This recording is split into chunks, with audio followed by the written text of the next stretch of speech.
The most important question we ask ourselves in life is, what is the definition of success for your life? When I was leaving college, I answered that question based on my faith, and that was to interact with other people in every situation and leave them better. That led to building an amazing organization. And for 22 years, I was the CEO of a fabulous organization. Well, one of the most exciting times of my life was to find out that my wife and I were going to be able to have a child, because we've been married for nearly 10 years, and we had not had the opportunity to conceive. On January 5th, 2007, that organization, Home Bank Mortgage, was recognized by Fortune magazine as one of the top 100 best places to work in America. So, finally, that dream that you've always had since you were a kid, one day I'm going to be a dad, and here I am with my wife, my best friend, and this is happening, and God is blessing my life, and there's this miracle that's taking place after, nearly 11 years all together of wanting a child. 1 week later, on January 12th, 2007, I received news that my 22-year journey as the CEO of Home Bank had come to an end. I hear this disembodied voice on an intercom, very flat, very monotone, just says these words: Ward 100 to labor and delivery. And I don't know how I knew, but I knew that my wife was dying or had died. Essentially, the board of directors, they fired me. That evening, after 22 years of essentially living in the land of milk and honey, I wound up in the desert. You think, well, what could be worse than someone dying? When you walk back into the house, when you go back home. Living in the desert without a place to be every single day, at home, just me and flip-flops and my wine cellar for a year. That's what my desert experience was like. I tell people all the time, it's one thing to tell your story. It's another thing to live it. We opened a new business, the worst time in history. The industry was still, in 2008, in an incredible desert experience, but we had faith during the season in the desert that someday he would, in fact, replace it, and he did. In 2012, 3 years after we opened the business, up until, a year and a half ago, we had an amazing experience in the land of milk and honey. And guess what? Back in the desert again. Dr. Ike, welcome back to Personal and Professional Best. Pat Flood, I'm so glad to be here. Thank you for the opportunity. I get to watch all these, and you guys do such a great job. And so thank you for allowing me to come on and be a part of this platform that God's given you. Well, I want to thank you too, because by the way, for the audience, you're also known as, in my family, the resource. That's right. And I want to thank you for the investment that you've made over the last 25 years in my life as a resource, and in my family's life with Lisa and TJ and Kenzie. Also, in my business life with the associate populations that I've been responsible for shepherding. Yes. You've been a voice in their lives. And of course, you've been on our PMPB program. You're also obviously a pastor at Piedmont, and you're also the CEO of Must Ministries. I just want to thank you on behalf of all of the many, and I run into them all the time, people that know you and have been affected because you've been a resource in their life. And I invited you here today because I know your story, and the audience just got to hear a part of your story where you did go through a desert journey. In the 25 years we've known each other, we've had lots of different seasons, right? You've had your seasons in the desert again, and you've also had a lot of milk and honey seasons, and I've had the same. And I just want to, again, thank you, because in every season, you've been there as a voice in my life to remind me that there always is a God that is involved, that is just working to bring me to a better place. And so thanks. And I hope today what you and I can do is we can help our audience, because most of our audience, the associates in our organization, realtors and otherwise, and even if not realtors and folks that are in the mortgage banking business, if you live in America today, we know two things. We know you want to be your best personally and professionally. We know you want to be rich. Probably got to define rich a different way. The other thing we know is that you're living in a very challenging time where there's an awful lot of anxiety and worry and fear that we all live with every single day. And so today, I hope we can help everyone, no matter where they are, whether they're in the desert or the land of milk and honey. If they're in the land of milk and honey today, they'll visit the desert again. I want to try to give people some tools so that they can live a better life, become their personal professional best. Let me start out by asking you a question. And I think all of you should answer this question yourself as well. It's arguably the most important question we ever ask ourselves in life, but most never ask it or answer it, in which case then they go through life without a rudder, if you will, on their boat. Right. What is your definition for success in life? Well, for Pat, for me, success is doing the very best I can, every chance I get, with what I have for a purpose that's bigger than me and is going to outlive me. Wow. I think everybody that passes through life wants to leave a legacy.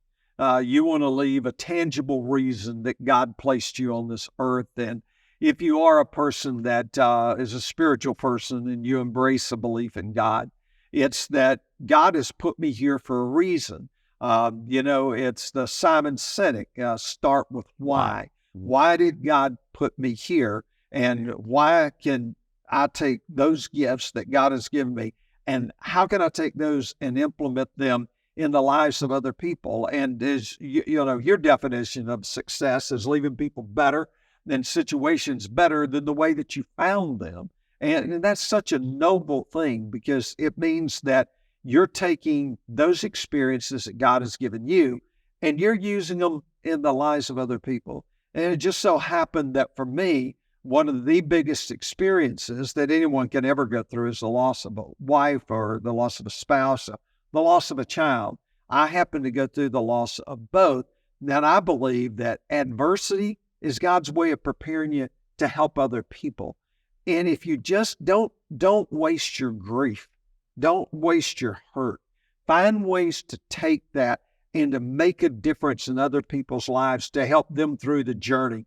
I learned a long time ago, a preacher told me once, Ike, if you will preach to hurting people, you will never lack for an audience. They're there. There's plenty of people right now. That's everybody. Right. Yeah. Everybody's facing their desert, or if you call it a storm, a trial, a difficulty. We're all facing those. It just so happens that in society today, we're facing them much more rapid fire. We live in an information age. You constantly got news at your fingertips, and all of a sudden you can find yourself becoming so discouraged because it seems like there's so much angst and anxiety in the world today, indecision, unprecedented events, which leads you then to having your unaccustomed emotions, discouragement, depression, all of those different things that people are battling today. Well, I think, the definition of success, yours transcends time. It doesn't get locked into a moment.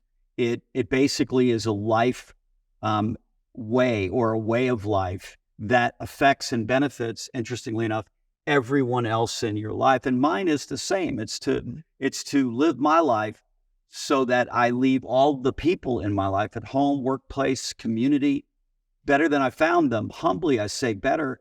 I just want to deposit something, give something that benefits them so that their life's a little bit better.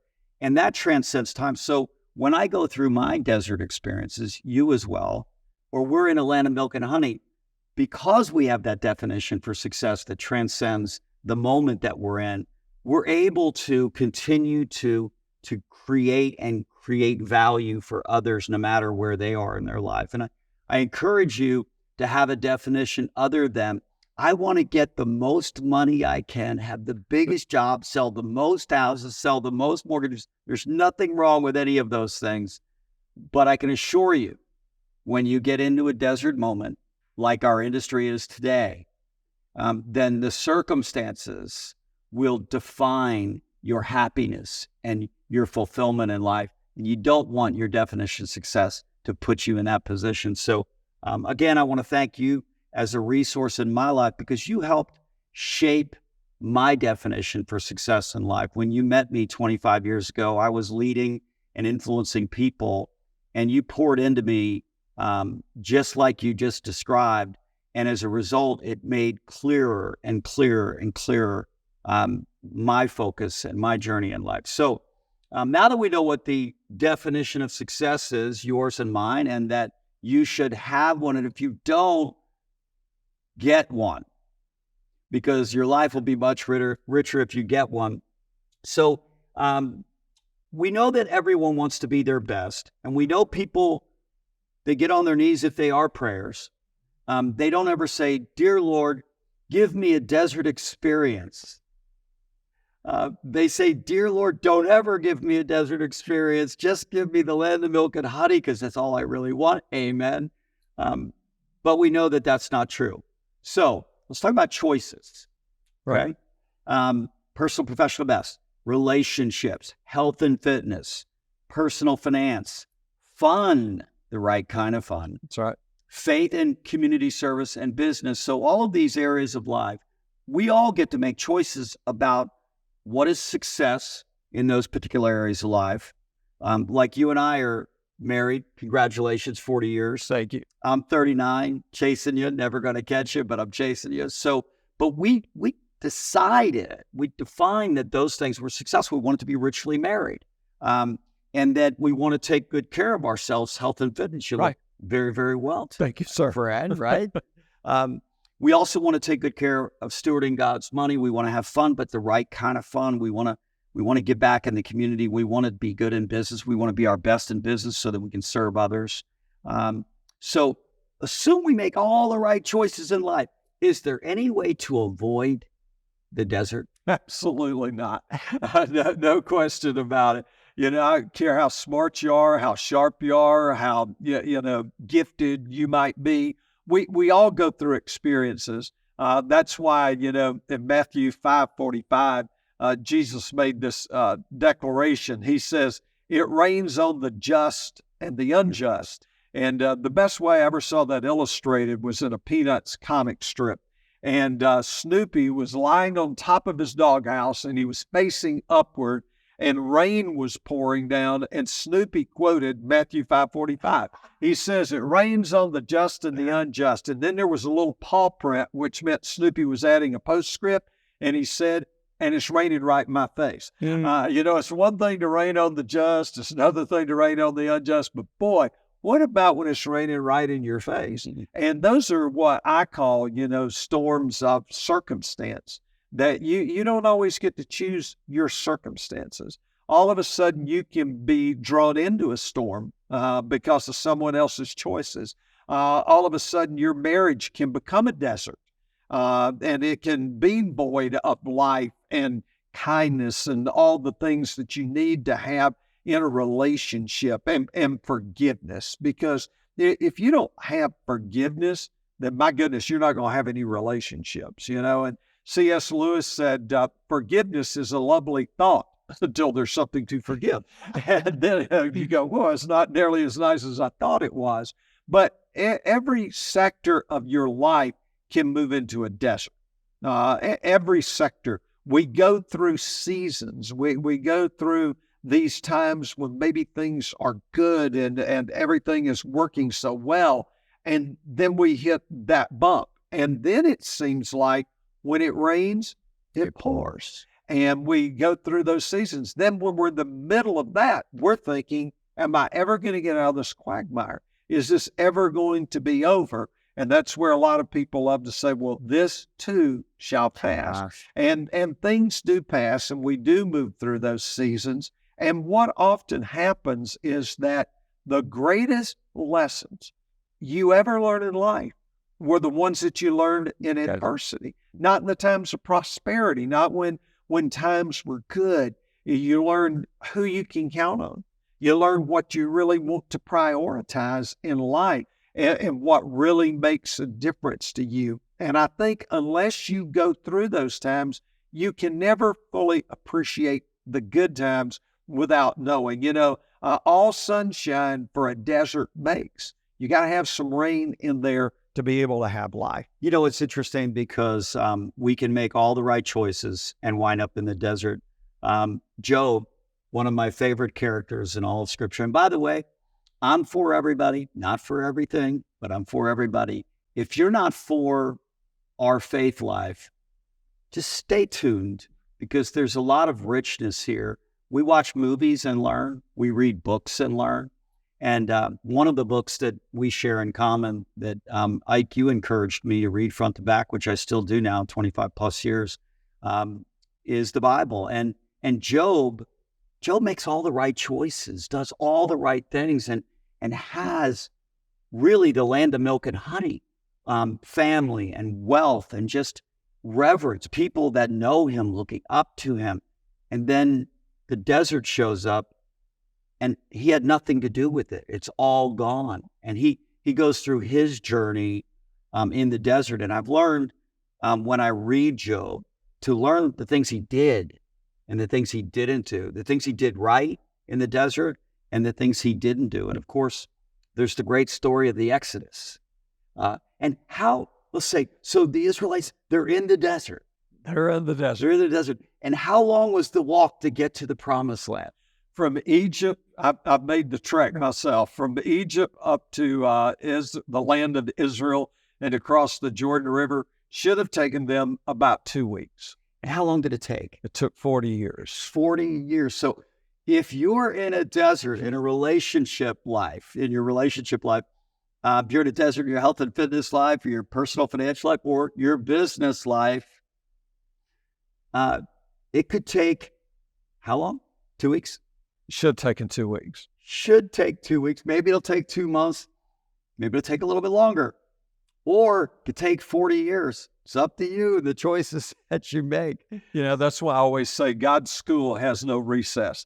It's ongoing. And so much of what the Israelite people had encountered when they were in the land of Egypt as captives, it had to get out of their system. And it took a generation to be able to do that. So when you go back and you look at the story, only Joshua and Caleb were the ones who survived to get into that trek. Right. And remember that in those times, probably the average lifespan was about 47 years old. Yeah. So, Ike, of course, you're the resource. My dad, as you know, and many of you know, is the source. So we've got this thing going on, and I've been blessed to have both of you in my life. And you're the force. And I'm the force. Yeah, so right? there you go. Yeah, so when I look back at my dad's life now at 85, about to be 86 years old, I see his desert experience. I grew up and experienced it with him. And I watched when he lost his son and he lost his wife at 30 years old, responsible for myself and Tom and Jim to raise us as now a single dad. I watched that desert experience for him, and I watched exactly how he did it. And it informed me about how to someday be prepared to live my own desert experience. And I would strongly suggest that if you're going through a desert, if you're in our business today and going through a desert, that you remind yourself that there's people in your life, your spouse, significant others, the balance of your family, your children, especially, that have more to learn from you right now during this season than they'll ever learn from you when things are just like the land of milk and honey, when they're all good. So let's talk about, if we can, we talked about the definition of success in life, right? If you want to be your best, you have to define what best is. And we both did. I encourage you to. We've also talked about choices, making specifically wise choices in every area of your life so that you avoid the deserts, because so many people I know make choices about their spouses, significant others, their marriage, and then they're in the desert. I'm like, you didn't have to do that. Don't punch yourself in the face in life. There's enough coming down the stream towards you, right? But what do we do, Dr. Ike, when we're in the desert? when we've made wise choices and we wind up in the desert, either relationally, you had a Cindy pass and lost that child, and that moment that you thought was going to be an amazing celebration. And I know other stories about your life, and you know about mine. What do we do? Give us ideas about what specifically we should do while we're in the desert. I think one of the main things is what you just alluded to, and that's making the right choices during that time, because your choices today are going to equal your lifestyle tomorrow. Because every choice that you and I make, it has a consequence attached to it. And Robert Louis Stevenson, the poet, said, sooner or later, we all sit down to a banquet of consequences. And sometimes people think of that negatively, oh man, you sit down to a banquet of consequences. But consequences can be good or they can be bad. That's right. And sometimes you sit down to a banquet of consequences because you made good choices. So what do you do when you find yourself in a desert? Well, you keep doing the very best that you can do, even if it's the worst place you've ever been. So you're not complacent. You're in the desert. You're Absolutely. continuing to work every single day to get better at everything you do in life. And you're praying and you're hoping and you're working toward getting out of that desert moment. So when you're in that desert moment, what can you do to be able to set yourself up for the future? I'll give you a quick way that we just did that at Must Ministries. We've all gone through the pandemic, and we said, we're going to focus on sheltering people and feeding people during the pandemic. That's going to be our main focus. I said to our people in workforce development, right now people aren't hiring. Here's what I want you to do. Find out, how do we get better in workforce development when the economy comes back, that we can get more people jobs. So you're while you're surviving, you're working so that when the season changes, you can thrive better than ever before. And now when that door of opportunity, when the door of opportunity opens up, that's not when you're trying to get prepared for No, it. You should be prepared when the door of opportunity does open up. So we invested during that time in a company out of India, and we brought in artificial intelligence. And now it helps people to write their resumes. It will interview you. A bot will interview you. And it matches up and will tell you, based on a job and your resume, what percentage chance you've got of getting that job. Wow. So, Pat, in 1 year, we doubled the amount of people that got jobs. So last year, 812 people got jobs. It represented $26.7 million back into the economy. We were in a desert as far as job creation and workforce development, but we were preparing for, when are we going to come out of the desert? So that was a fundamental idea that God gave to me one day on one of my darkest days. Was, live your story now the way you want to tell it later, and you don't have to change a thing. So when you're in the desert, start making choices then that when you tell this story later, to help your children, to help your grandchildren, to help your coworkers, that you started making the right kind of choices in that moment, so that when you tell the story, you're not having to change things. So don't be complacent, because fear will create limit and paralyze you. And oftentimes it paralyzes, and you don't take action to get better, even though the results won't be immediate. Right. Farmers plant seeds knowing that the harvest isn't tomorrow. That's right. The harvest is at some season down the road. So it's very, very much, metaphorically, it's a part of what goes on in life, right? You prepare for that season. And something has to die for life to take place. That's right. And that's why the Bible will describe our life like being like a seed, and that seed has to die in order for the life to come out of it. And if you prepare during those dark times, so darkness can be all around you, but it doesn't have to be inside of you. I love that. And that's the key. Hudson Taylor was a great missionary to China, and he said, I don't care how great the pressure is. What matters is, where does the pressure lie? Does it push you closer to the heart of God, or is it pushing you away from God? And so in those desert seasons, you make a very fundamental choice, Pat. You decide, is God my enemy and put me in this mess, or is God my friend and he's going to get me out of this mess?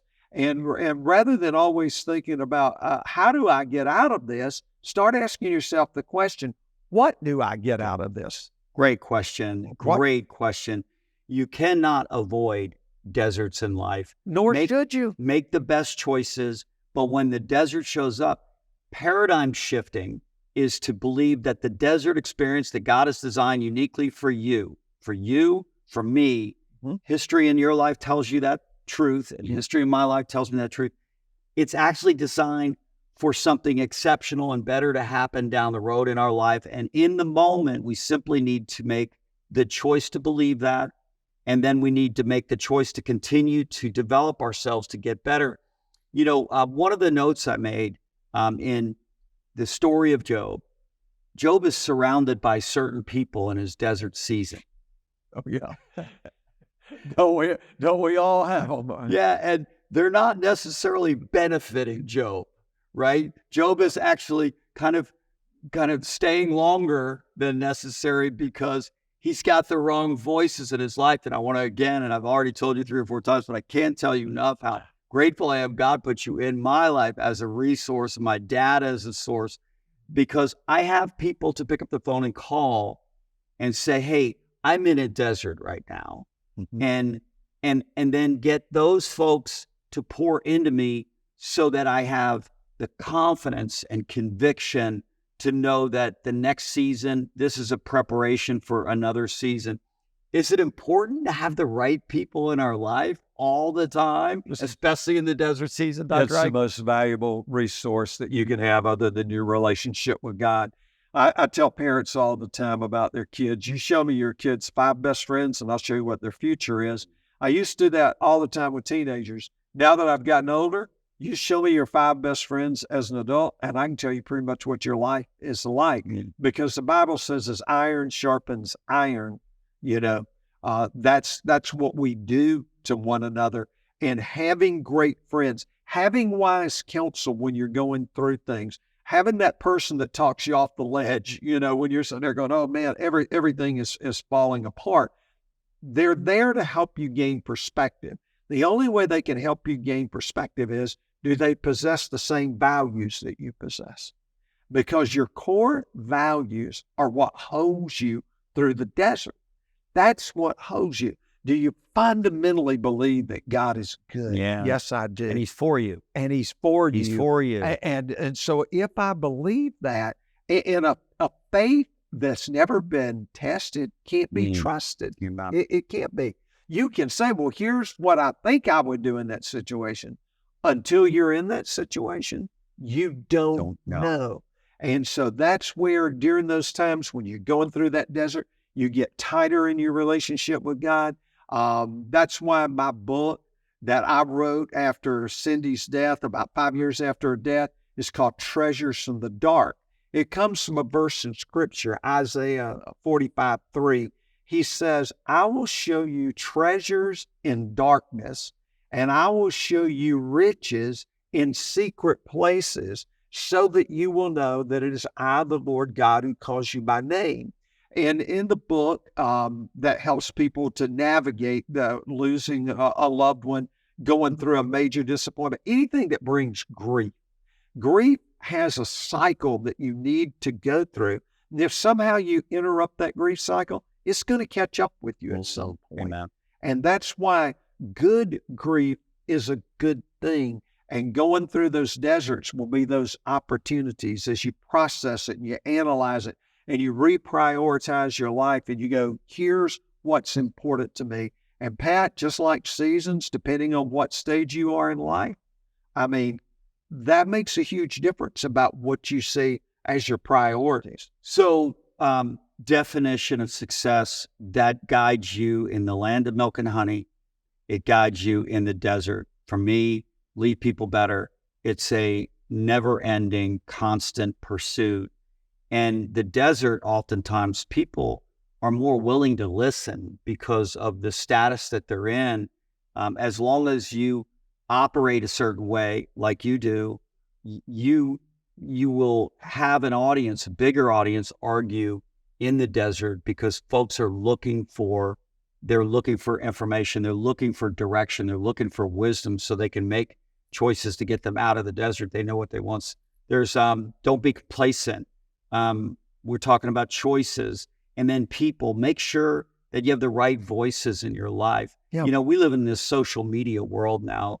Adults, 2.5 hours a day they spend on social media. And if you watch the news today, most of the voices are divisive. Most of the news is negative. And if you're going through a desert and you're not getting people in your life, voices in your life to pour into your life wisdom and to pour in optimism and hope and a reminder that this season is a way for God to develop you to be even better, it's scary to be in the desert.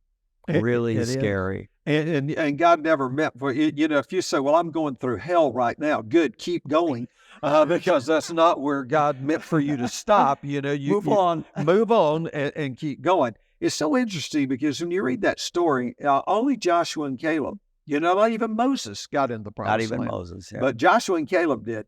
And there's an interesting verse that says there was a different spirit that abode upon them.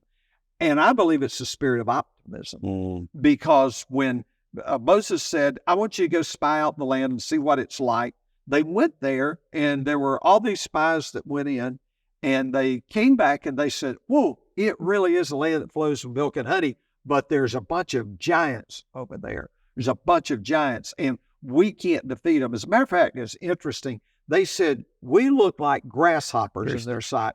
Now, do you think they actually went over and interviewed the giants and said, hey, take a good look at us? What do you, you look up a bunch of grasshoppers? It didn't make any difference, because in their minds, they saw themselves as grasshoppers. They saw themselves as not being able to take on the giants, right? Yeah. But Joshua and Caleb they argue and go, we can take the land. So for 40 years, they didn't. So now, fast forward, Joshua is 80 years old. They're finally going to the promised land, and Caleb is 80 years old. And Caleb says to Joshua, hey, we're finally going in the promised land. I want you to give me that part of the land where the giants still exist. Wow. I'm going to go take on the giants. He said, I'm as strong at 80 as I was at 40. That's the spirit of optimism that I want in my life. Because, Pat, every God-given dream, and that's where people get into the desert. The Bible says hope deferred makes your heart sick. When your dreams don't happen, when the career didn't take place, when your children are breaking your heart, and I mean, all of those things can put us into that desert place, and keeping the right attitude to emerge from that place, staying positive. So every God-given dream I've ever had goes through the birth of the dream. Oh man, this is the greatest thing since sliced pie. This is awesome right here. You know, I think it's sliced bread, by the way. And then you go through the death of the dream. Oh, it's never going to happen. But if it's a God-given dream, there'll be the rebirth of that dream. It's just a time. Keep the vision. That's yes, right. Sir. So thanks for the instruction, because I think to the extent that everyone who's in the audience, not only today, because you're in our business, but at some point, you know, down the road, you will be back in the land of milk and honey. It's just a question of how long you stay in the desert, and that'll be partly your choice. So while you're there, don't be complacent right now. Get better every single day. Work to get better. Have the right voices in your life, people in your life that are giving you wisdom. Maintain hope and optimism for the future. You know, when the restaurateurs in our country were in 2020, 2021, and COVID took place, it was a desert moment that they didn't do anything to earn. It just happened. And, you know, at that time, many of those restaurateurs did whatever they needed to do to survive. And they figured out how they could get better during those periods. And today it's very hard to get a reservation in a restaurant because they're thriving again. Remember that, because the first couple of years after COVID, we had our land of milk and honey while the restaurateurs were in the desert. We were in the land of milk and honey, and it's just exchanged now. But our day of coming will be out there in the future, and we just need to make sure that we don't stay too long, And we need to make sure that while we're in the desert, we're doing all the things that we need to do so that when the season changes, we take full advantage of what's coming next to us. All right, so let's talk about this. There's like what we just talked about. What should we do? There's one big takeaway from that I always have loved. And by the way, on our wall here at the facility, complacency, which we just talked about, not being complacent, is the enemy of best. There's another 30-foot sign we have, which is complaining is the arch enemy of best. One of the reasons the Israelites didn't get through in 2 weeks, and one of the reasons they never got through, it was a 40-year journey, is because they griped and complained. They griped and complained the whole time. I could throw in a couple of other words, but as a pastor, I'll hold off. But and that, again, my mother used to say, whatever's in the well of the heart gets brought up in the bucket of the mouth. And it's what you're speaking into existence. It's the things that you are saying. And so many times I see people that are in the desert. They just say, well, things are never going to get better. And people will talk to themselves in a way they would never talk to someone else. I'm an idiot. I'm stupid. I'm never going to be able to do this. I'm never going to be able to do that. And when you get into that negative self-talk, it will destroy you. And you say, well, biblically, is that true? Absolutely. The Bible says, as a man thinketh in his heart, so is he. It doesn't matter what you're trying to project to other people, as a man thinketh in his heart. And when the Bible says your heart, is talking about where your knowledge base is. It's talking about that secret place where you make your choices and you make your decisions about life. It's how you truly view life. And so Zig Ziglar used to say, you can never consistently perform in a manner that's inconsistent with the way you see yourself. If you're a golfer and you see yourself hooking it or slicing it or whatever, you're probably going to do that. You need to envision hitting it right down the middle of that fairway. And the same thing is true in your mental life. So when you're in the desert, how are you beginning to refresh yourself? Find some oasis in the desert. One of my oasis during all of COVID, because I couldn't go to training, I couldn't do things. You were kind enough one time to send me where I became a certified trainer for John Maxwell in his very first class. That grew me as an individual. So my daughter Abigail, that has worked with you, Pat, she told me about something called Masterclass, and I got involved in Masterclass, and I was taking classes online. There's a university that's connected with one of the Ivy League schools where you can take classes for free. I take classes from that group. I'm 72 years old, and I'm more excited, 2 jobs and speaking engagements and all those other things, and I'm fired up about life. They say that when Benjamin Franklin died, he was like 92 years old, and when they were taking him from his bed, they looked, and here was a book that he had been reading the night before, and he had dog-eared the book. Wow. That's the way that I want to go out in life. I don't want to go out, I want the last years of my life to be the best years of my life. And that's going to come from me making choices about what I'm going to do. When you're in the desert, get up and go volunteer. Come to us. We'll put you to work, and you'll see people's lives that are being changed, and it will encourage you. You hand a child a sack lunch when they're hungry during the summer, you will never look at a sack lunch the same way the rest of your life. So you've got to find ways to get up and get on with it, and just make up your mind, I'm not going to stay in the deserts. Deserts are inevitable because life is tissue paper thin. And man, it can be a shutdown of this. It can be a change of that. Amen. Look at how fast everything just changed in Israel. Yep. I've been in touch. You and I have had the privilege of going there together.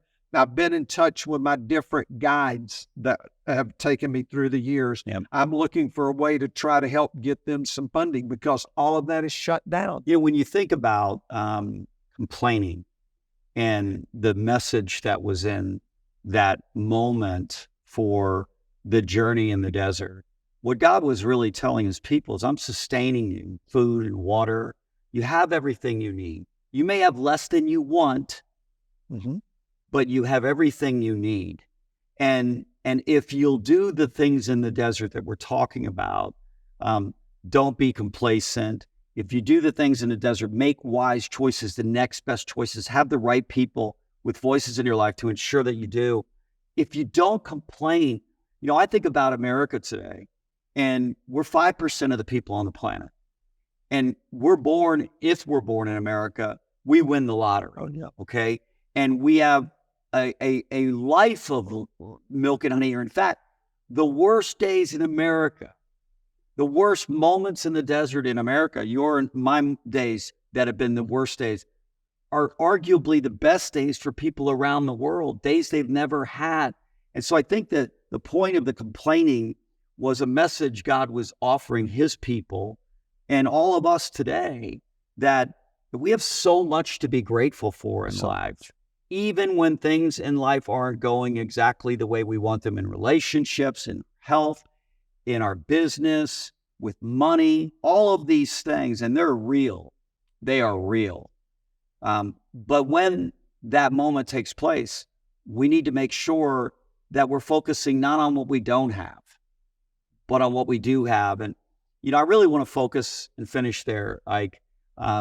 I know this point in my journey right now, 38 years being in the business, once upon a time, Vince Stooley, the great and legendary coach at the University of Georgia, passed away a year ago, that I got to befriend. Thank you for helping connect us. Dear friend.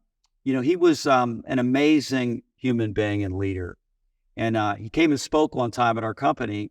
And this is what he said. I've been married at the time to Barbara for 39 years, 5 of them happy. And I think what he was telling us is our story about the desert and the land of milk and honey and how to survive and then get ready to thrive, which is why we invited you today, which is he was trying to get across a point that every season's not going to be a championship season. Right. And there will be desert moments. And how he handled his desert moments got him to the place that day where he was enriched in his life and his marriage with Barbara. And I was so grateful because he got to experience Georgia winning another national championship before he passed. And it was beautiful for me because Ty and I, our producer, and Kyle, we visited him at his home just before his death, and we recorded one of his last interviews that he ever did. And it was I was going there because I wanted the wisdom of a man that had lived a rich and great life. And I'll tell you, when I talked to him, it became really clear, crystal clear, which is what happens in the desert if we'll let it happen. In the desert, we just need to get food and water to sustain. And we realize that that's all we really need.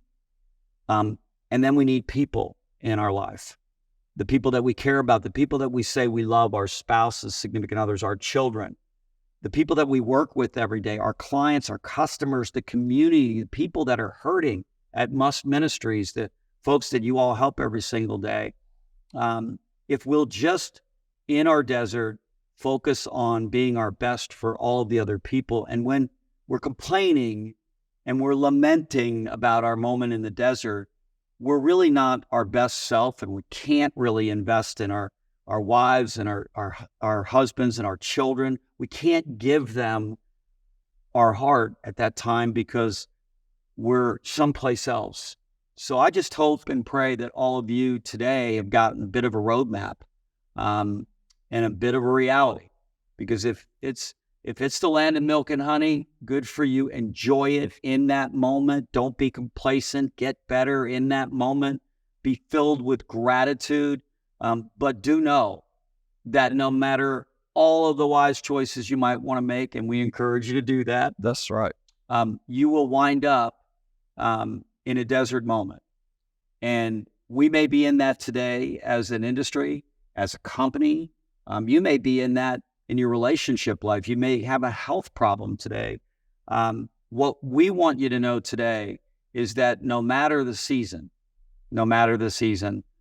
if you live your life pursuing best, get your definition right, and you take the instructions that Dr. Ike, the resources offered today, you will in fact find treasures in the dark. And that book, by the way, that Dr. Ike wrote, if any of you want to reach out to us here at Supreme, we'll get you a free copy of that book, because indeed it will continue to give you information about how to be your best in the desert, so that you can not only survive, but thrive someday. Dr. Ike, thank you for being the resource in my life and in so many other people's lives.